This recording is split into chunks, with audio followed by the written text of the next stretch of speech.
C'était un jeune homme ordinaire comme tous les autres, avant que sa vie ne prenne une autre tournure. Le 14 avril 2007, alors que Léon Edgar Minko, père de 3 enfants et époux d'une femme, vaquait à ses occupations habituelles, un terrible accident est survenu, chamboulant à jamais le cours de sa vie.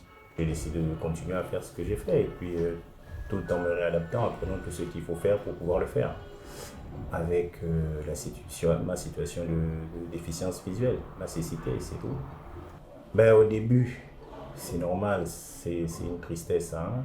Ils se sont adaptés à la situation. Bon, je ne leur ai pas laissé le choix, hein. Moi j'ai décidé d'avancer. Donc ils ont suivi le rythme et puis ils se sont adaptés, ils ont fait des circonstances.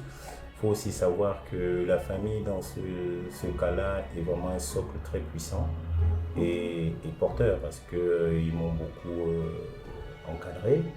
Après une période sans doute froide, fade et sombre, Léon Edgar Minko a su puiser toutes les forces nécessaires pour devenir l'homme fort qu'il est aujourd'hui. L'adaptation, c'est une progression. Vous-même, vous devez progresser pour connaître et savoir quels sont les nouveaux moyens, les nouvelles possibilités, les nouvelles mesures et les proposer à l'administration. Donc, par exemple, moi, j'ai eu la dotation de cet appareil qui est un appareil de lecture qui lit des documents. Par exemple, prenez le document, vous le posez, il va le scanneriser, c'est-à-dire le mettre en format numérique. Lecture par bloc de texte, lecture par page, 1174, lecture par bloc de texte. À côté de son activité professionnelle, et ce depuis une vingtaine d'années, chaque lundi, mercredi et vendredi, dès 18h30, cet inspecteur central des douanes se rend à sa séance de judo. J'ai continué à faire le judo. Bon, le judo est une très bonne discipline pour les non-voyants parce que ça permet de maîtriser l'espace et son équilibre.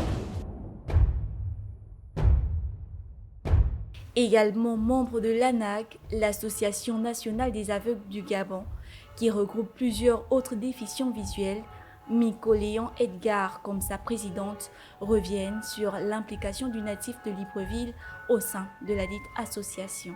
Monsieur Minko, c'est un membre aussi de l'ANAG.